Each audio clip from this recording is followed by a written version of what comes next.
कादर मुतलक के साया में सुकूनत, वो कादर मुतलक के साया में सुकूनत करेगा। खुदा की कुदरत के आगे कोई दुश्मन ठहर नहीं सकता। ज़बूरी कान में पहली आए, अगर हम खुदा की पोशीदा पनाहगाह में हैं तो हम कहाँ पाए जाएंगे।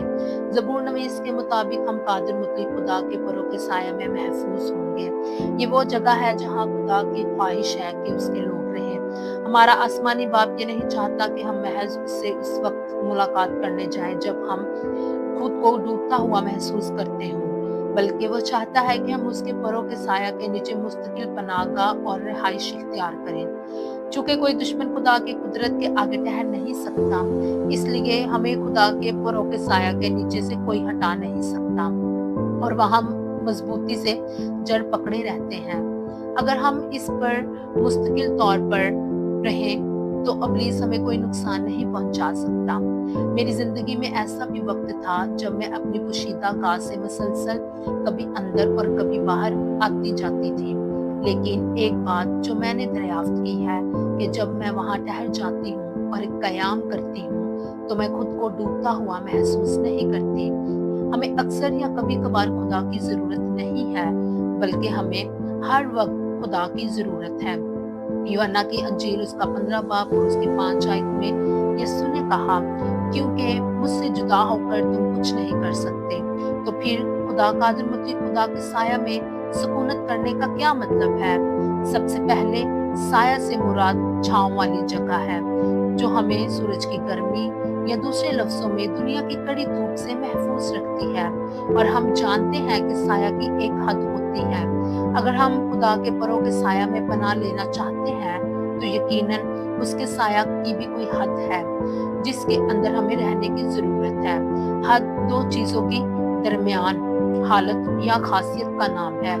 साया की सूरत में हद वो चीज है जहां ये खत्म होती है तो धूप शुरू हो जाती है। मिसाल के तौर पर अगर दोपहर का वक्त है और सूरज अपनी पूरी आबोताब से चमक रहा है और हम बहुत बड़ा दरख्त देखते हैं और अगर हम इस दरख्त के साया के नीचे खड़े हो जाएं तो हम सूरज की सख्त धूप की निस्बत दरख्त की छांव में ज्यादा बेहतर महसूस करेंगे।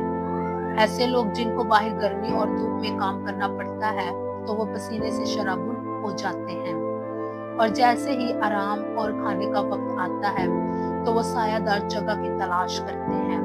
कुछ लोग अपने घर के इर्द गिर्द दरख्त लगाते हैं ताकि घर के अंदर का दर्जा हरारत ठंडा रहे। इसका मतलब है कि सायादार जगह या छांव एक पुरकशिश जगह है जहां रहने को दिल करता है, खास तौर पर उस वक्त जब सख्त गर्मी का दिन हो। इसी तरह जब हम इस बात का फैसला करते हैं कि हम खुदा के परों के साया के नीचे पनाह लेंगे तो हमारी जिंदगी ज्यादा आरामदा और पुरसकून होगी।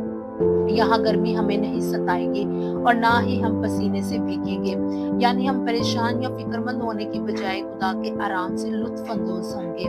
और अगर ये फैसला करते हैं कि धूप में खड़े रहें तो यकीनन हम राहत और आराम महसूस नहीं करेंगे, बल्कि पसीने में लथपथ प्यास से बेहाल होंगे और कठिन महसूस करेंगे। अब ये हम पर इनफरादी तौर पर मुनहसर है कि हम किस जगह ठहरना चाहते हैं। आया हम खुदा के परों के साया के नीचे यानी खुदा पर भरोसा करना या फिर कड़ी धूप में यानी गर्मी या पसीने से बेहाल खड़े होना पसंद करेंगे। आया हम मसीह के कयाम में रहेंगे या फिर दुनिया और उसके मसाइल में पिसते रहना चाहेंगे। आप कहाँ खड़े हैं? आप क्या फैसला करेंगे? मैं तो छांव में रहना चाहूंगी, लेकिन जैसा कि हम सब अक्सर करते हैं, मैं कभी कभार सायादार जगह को छोड़कर दोबारा धूप में जा खड़ी होती हूँ जहाँ हालात मौकफ और अच्छे नहीं हैं। और फिर जब मैं टूटने और गिरने लगती हूँ तो दोबारा आराम पाने के लिए साया की तरफ दौड़ती हूँ और फिर बाल आकर एक मर्तबा फिर किसी नई मुहिम पर दोबारा धूप में जा खड़ी होती हूँ।